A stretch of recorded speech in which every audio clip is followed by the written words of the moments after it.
Before we started judging in Cannes, the jurors all together, we settled on the criteria that we were going to use to judge public relations campaigns, the best in class, because we wanted to make a statement for the industry what best in class campaigns that have earned at the core are all about.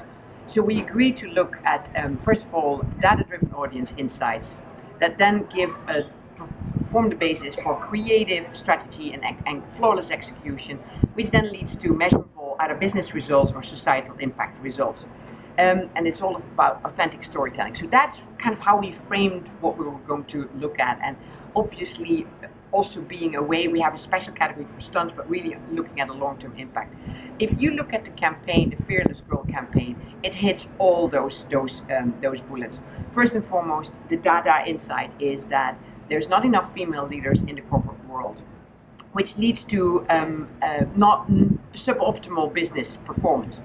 And when you take that and then you look at something relatively simple as creating a sculpture of a little girl and putting that in the heart of arguably the most male-dominated environment in Wall Street and putting it right in front of the bull, which is the symbol of male power, and then that would have been fine if that was it for Women's Day, but this symbol was the story around it was so powerful that it became a movement. When people tried to argue that the Fearless Girl should disappear, there were so many stakeholders who came to her defense that I would bet that it's going to be there forever. And that story told by a financial services organization, making themselves vulnerable and having that courage to challenge the entire world to look at gender, and I would even say beyond gender equality, and symbolizing it in a very hopeful statue of the little girl.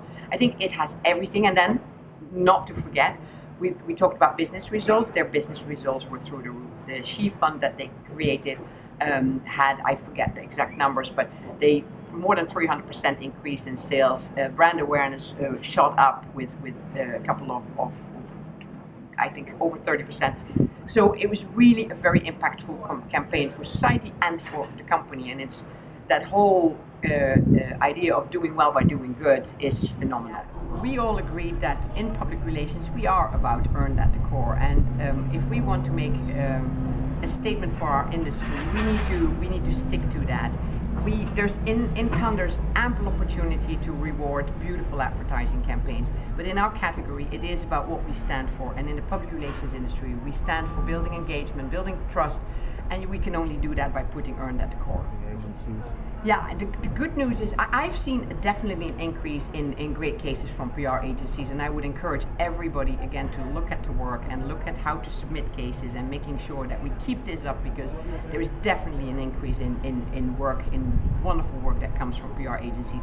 But also for the first time, and that's been quite a frustration for a lot of us, there's a recognition when it is a joint effort. It used to be when we had a joint effort between different disciplines that the advertising agency would go on stage and we wouldn't be recognized. The Cannes organization has changed that, which is great. So you will see, and then we can debate how much is inserted by whom, but at least there's much more recognition, and that will continue to grow, because what we've seen is that I would say we are in the hottest industry, and people from other disciplines have said that to me, and you see it by the increased number of entries that are non-PR. And by the way, that is balanced by us PR agencies entering in a lot of other categories, which you will probably be able to evaluate at the end of this week.